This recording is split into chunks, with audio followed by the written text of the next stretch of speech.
We are not on the verge of a Donald Trump-led totalitarian takeover. We're in it already. Everyone, even his closest MAGA friends, can see the blazing flames. Joe Rogan, of all people, recently exposed Trump's fabrications of election fraud and the current takeover because of this. Additionally, before we discuss Trump's outburst over Rogan's remarks, remember to please subscribe and like this video. Our job is greatly aided by it. Let's start with someone who's been ringing the alarm louder than anybody. Gavin Newsom, the governor, urging us to wake up. I believe that millions, if not hundreds of millions, of Americans share my passionate feelings about this time. We take Donald Trump seriously when he speaks about the 2028 election. Just a minute ago, I told my buddies that one of Donald Trump's most significant and powerful supporters gave me a Trump 2028 hat. They're not playing games. We also can't afford to be careless. Fire must be fought with fire. I'll wrap up on that point. What more proof is required in the state of California throughout the last 6 months alone? Raids without a warrant across this state. Threatening to constrain disaster assistance based on political considerations rather than on morals and human necessities. We've observed these more than any other state. This one is disproportionately affected by unlawful tariffs. This whole thing is at stake. Thus, the reason we're here sketching is just drawing new boundaries, but being steadfast and making an effort to uphold the boundaries of democracy, our rights, and other things that we can no longer take for granted. I'm happy that a Democrat is finally doing something about this, not just talking about it. Calling Trump a wannabe dictator in a letter is insufficient since he is already acting in such a manner. You must take charge, act, and demonstrate that the mainstream media is failing if they don't report on this. Honestly, tell the truth. J.B. Pritzker stated just that Zach yesterday, and it has a clear connection to what Rogan ultimately pointed out. If preventing crime and ensuring street safety were the true goals, what conceivable rationale could the White House have for organizing such a remarkable move without consulting the police, the mayor, or the governor? Let me respond to that query. This isn't about combating criminal activity.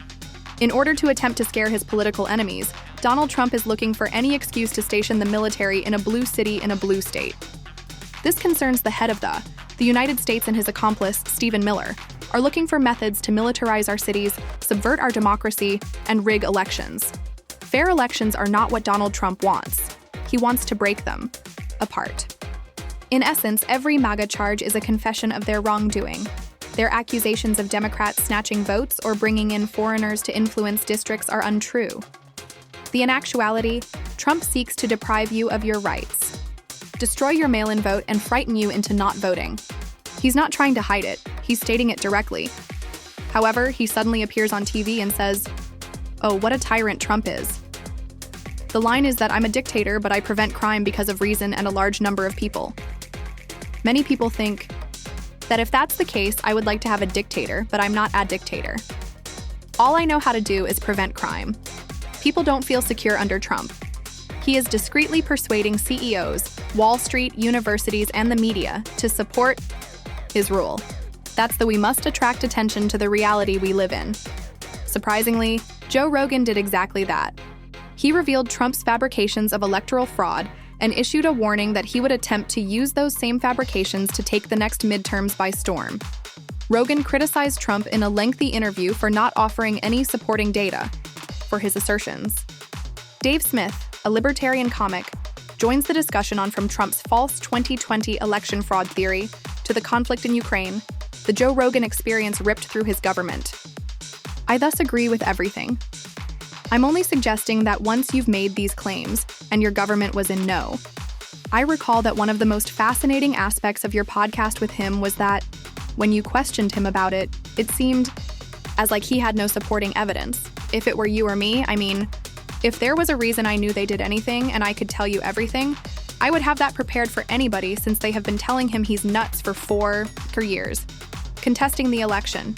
Yes, I would thus have a short 10 minutes on the election after 4 years, during which I could simply rattle off at you and blow your mind. Such as these are the facts. The fact that these individuals fell for it and are now hiding behind justifications like, "I just wanted to hear both sides," is shameful. You're not kids. You were aware of what you were doing. Neil and other podcasters gave war criminal Netanyahu a platform, and then seemed to be astonished when he was called out. Rogan is no different. You are unable to influence millions. Say you phoned the incorrect person and brush it off. Rogan's admission that Trump lied is welcome. Where had that critical mind gone, though? It is dangerous to act differently since these platforms are important. Trump is going after everything: your future, your economy, and your rights. It's not just about insults or cultural conflicts. It has to do with actual harm. His most recent action is already damaging the economy, as Rachel Maddow said, and it requires more focus. Thus, we received some shocking information as we are scheduled to broadcast tonight. President Trump is claiming to have dismissed a member of the Federal Reserve's Board of Governors. Lisa Cook is her name. Since 2022, she has served as a Fed governor. In the Fed's 111-year history, she is the first Black woman to hold a position on the board. Furthermore, no president has ever dismissed a board member of the Fed in its 111-year existence. Presidents haven't wanted to do it either. The reason for this is that a president cannot legitimately dismiss Fed board members based only on his own preferences.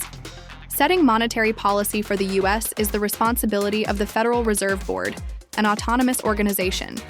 Its independence was specifically designed to prevent presidents from tampering with things like interest rates. For months, Trump has threatened to replace Jerome Powell, the chairman of the Federal Reserve, since he simultaneously maintains in public that, although in some ways, Jerome Powell is partly to blame for the current state of the American economy, which is very fantastic and the hottest it has ever been. It has been quite challenging to follow. Trump has been angry with Powell's co-worker Lisa Cook in recent days, saying his administration has found proof that she committed mortgage fraud. No charges have been brought against Ms. Cook. Misconduct. She hasn't been found guilty of anything, for sure. However, Trump claims he is terminating Lisa Cook due to the unsubstantiated fraud in a letter he put online tonight, charges made against her by his administration. There is no proof that Trump's charges are accurate.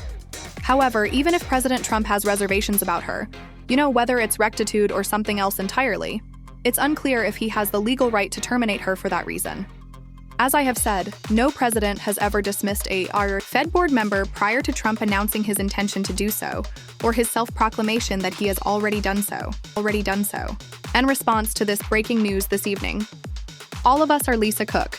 The message here is obviously not to commit fraud, which would be ridiculous coming from Donald Trump of all people, he argues. Furthermore, it's not entirely about retaliation, unlike what some pundits have said, even while Trump is indeed a really spiteful individual. According to Krugman, it's mostly about intimidation. We will wreck your life if you stand in our way. Nobel Prize winner is joining us right now, Paul. Krugman, our very last-minute guest today, is an economist. I'm glad to see you, Mr. Krugman. I appreciate you being here. However, I appreciate you having me on. Not a really good time. No. How serious is this? Particularly for those of us who are not economists and who may keep a cursory eye on market developments but lack the ins and outs of monetary policy as well as the true meaning of the Fed's independence. How much of an alarm should this raise for average Americans who are just now becoming aware of this? This fire has 5 alarms. Because Lisa Cook isn't the only one. This is obviously about intimidation, as I said in my Substack. This is expressing that it's a message that goes beyond that, His statements that he is dismissing Lisa Cook are a message to the other members of the Fed's board, even though he doesn't have the authority to do so. Basically, and to all government representatives that enter our by the way, we will destroy you if you behave like a submissive Donald Trump minion. You will be destroyed by us. When Trump begins to tamper with the money, this might be the point at which everything goes wrong. Cause and business executives pushed him to back down after his ICE raids, and he listened. However, he is now causing more serious harm to the economy. Tariffs may fluctuate, but after the dollar's strength is weakened, and long-term harm results. People must wake up to the long-term devastation that Trump is bringing. I'll continue to call it out.